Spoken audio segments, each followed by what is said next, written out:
दोस्तों, हमारे सनातन धर्म में समय के काल खंडों को 4 युगों में बांटा गया है। सतयुग, त्रेता युग, द्वापर और कलयुग, जिसमें कलयुग को मानव जाति के लिए सबसे श्रापित युग कहा गया है। कहा तो यह भी जाता है कि जैसे जैसे कलयुग अपने चरम पर पहुंचेगा, हमारे समाज की हालत बद से बदतर होती जाएगी।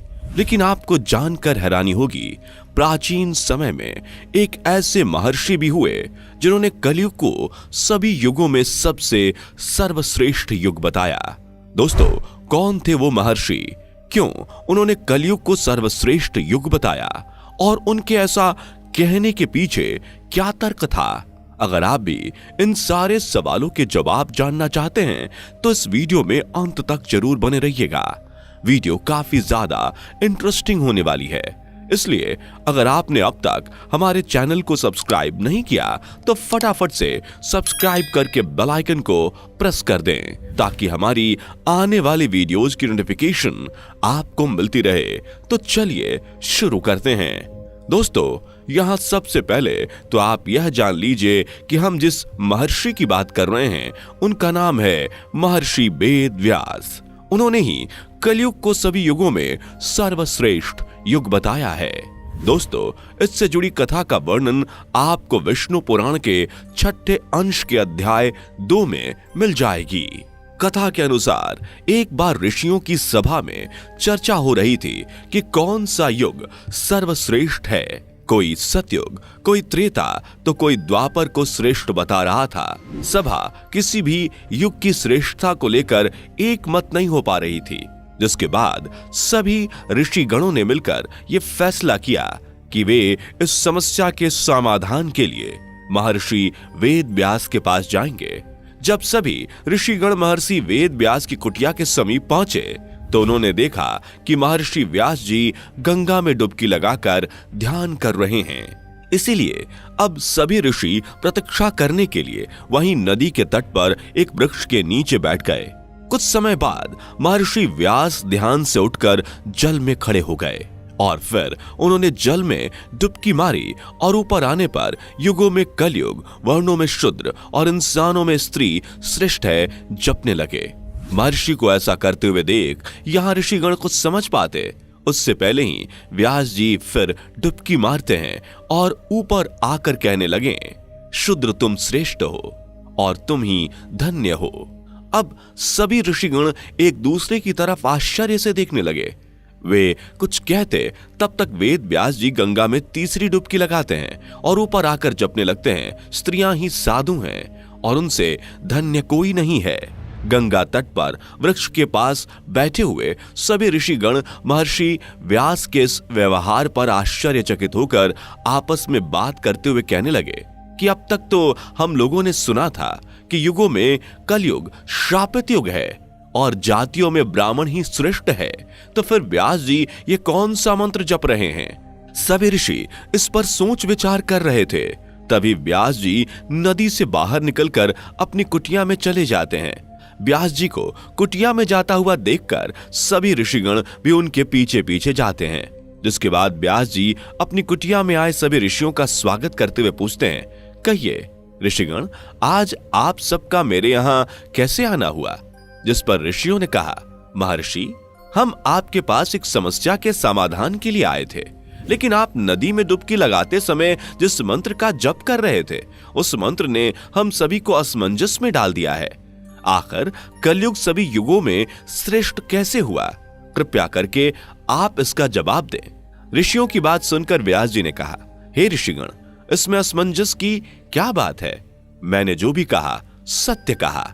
मनुष्य को जो फल सतयुग में 10 वर्ष तक कठोर जप तप करने से मिलता है, वही फल मनुष्य को त्रेता में 1 वर्ष में, द्वापर में 1 महीने और कलयुग में 1 दिन में प्राप्त हो जाएगा। इसी तरह जो फल सतयुग में त्याग, त्रेता में यज्ञ, द्वापर में देवार्चन से प्राप्त होता है, वही फल कलयुग में मनुष्य प्रभु के भक्ति और कीर्तन मात्र से प्राप्त कर लेगा। दरअसल कलयुग को यह वरदान प्राप्त है कि कलयुग में केवल श्री हरि का नाम जपने मात्र से जीव का कल्याण सुनिश्चित है। उसे मुक्ति के लिए अन्य किसी भी साधन की आवश्यकता नहीं। इसी वजह से मैंने कलयुग को श्रेष्ठ कहा।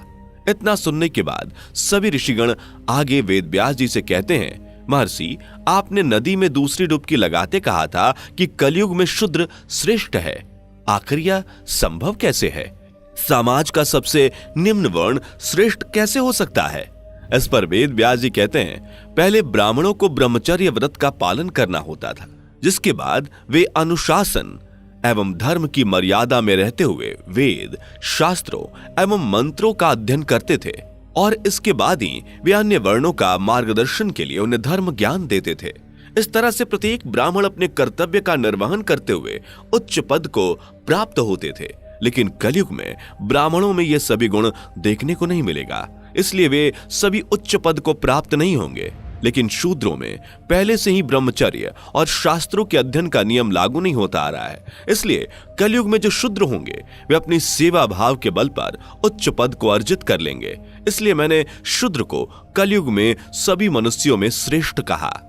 अब सभी ऋषिगण वेद व्यास जी से स्त्रियों के बारे में पूछते हैं, क्योंकि वेद व्यास जी ने नदी में तीसरी डुबकी लगाते हुए कहा था, स्त्रियां ही साधु हैं। इस पर वेद व्यास जी कहते हैं, कलयुग में लोग धर्म के मार्ग से भटक जाएंगे, चारों ओर अधर्म का बोलबाला होगा। कलयुग की स्त्रियां अपने परिवार व अपने पति के लिए समर्पित नहीं रहेंगी। ऐसे में कलयुग में जो स्त्री अपने मन, वचन, कर्म से अपनी सेवा भाव के जरिए अपने परिवार और अपने पति के प्रति समर्पित रहेगी, उसे ही परम पद की प्राप्ति होगी। और यहाँ उन स्त्रियों को मैंने साधु के समान धर्म पूर्वक कर्म करने वाला कहा है। दोस्तों, कथा के अनुसार महर्षि व्यास जी यही नहीं रुके, वे आगे कहते हैं, जो पुरुष कलयुग में अपने गुण रूपी जल से अपने समस्त दोषों को धो डालेगा, वो पुरुष कलयुग में श्रेष्ठ पुरुष कहलाएगा। इसलिए हे मुनिगण, कलयुग वासियों के लिए ये मेरी सलाह है कि अगर वे अपने जीवन को सफल और सुखी बनाना चाहते हैं तो सदा उन्हें श्री कृष्ण रूपी हरिनाम का जाप करना होगा। अगर वे ऐसा करते हैं तो कलयुग के बाद यानी अपनी मृत्यु के बाद वे वैकुंठ धाम में स्थान प्राप्त करेंगे। इन सभी बातों को कहने के बाद महर्षि व्यास जी सभी ऋषियों से कहते हैं कि हे मुनिवर, मुझे उम्मीद है कि मैंने आपकी सभी शंकाओं का समाधान कर दिया। इसलिए अब आप बताएं कि आप सबका यहाँ कैसे आना हुआ। इस पर सभी ऋषियों ने एक स्वर में कहा, हे महर्षि, हम यहाँ जिस शंका को लेकर आपके पास आए थे वह आपकी कृपा से अब दूर हो गई है। ऋषियों के मुख से यह बात सुनकर व्यास जी अब मुस्कुराने लगते हैं। दोस्तों, अगर आप ध्यान देंगे तो आज कलयुग में जिस तरह से घटनाएं घट रही हैं, ऐसे में महर्षि व्यास की बातें सच होती नजर आ रही हैं। वैसे दोस्तों, आज कलयुग में दिन प्रतिदिन जिस तरह से अधर्म बढ़ता हुआ नजर आ रहा है, बहुत से लोगों का मानना है कि कलयुग का अंत नजदीक आ चुका है। अगर आपको भी ऐसा लगता है तो हम आपको बता दें, अभी कलयुग के अंत होने में बहुत समय बाकी है। और यह बात हम पूरे दावे के साथ इसलिए कह रहे हैं क्योंकि महान गणितज्ञ आर्यभट्ट ने अपनी पुस्तक आर्यभट्टियम में कलयुग के आरंभ का वर्णन किया है। इस पुस्तक के मुताबिक जब आर्यभट्ट 23 वर्ष के थे, उस वक्त कलयुग का 3600 वर्ष चल रहा था। और आपकी जानकारी के लिए बता दें, आर्यभट्ट का जन्म 476 ईस्वी में हुआ था। और अगर इस हिसाब से देखा जाए तो कलयुग की शुरुआत 3102 ईसा पूर्व हुई थी।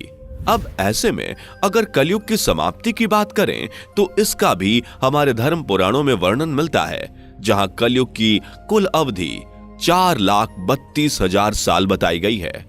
और जब आप इन सभी आंकड़ों पर गौर करेंगे तो आप पाएंगे कि 4027 के बाद कलयुग और उसके साथ ही संपूर्ण मनुष्य जाति का अंत हो जाएगा और एक बार फिर से नए युग की शुरुआत होगी, जिसे सतयुग के नाम से जाना जाएगा। दोस्तों, श्रीमद् भागवत पुराण के 12वें स्कंद में भी इस बात का जिक्र है कि कलयुग के अंत और सतयुग के संधि काल में इस धरती पर भगवान विष्णु अपने कल के अवतार में अवतरित होंगे। इस समय काल में वे धरती पर से पापियों का संहार कर देंगे, जिसके बाद धरती पर भयंकर प्रलय आएगा और यह प्रलय ही धरती पर से संपूर्ण मनुष्य जाति का अंत कर देगा। तो दोस्तों इस वीडियो में फिलहाल इतना ही। उम्मीद है अब आप समझ गए होंगे कि किस ऋषि ने और क्यों कलयुग को 4 युगों में सर्वश्रेष्ठ कहा है। दोस्तों हमारी आज की ये पेशकश आपको पसंद आई हो तो वीडियो को लाइक करें। इस तरह के और भी अमेजिंग एंड इंटरेस्टिंग वीडियोस देखते रहने के लिए चैनल को जरूर सब्सक्राइब कर लें। Thanks for watching.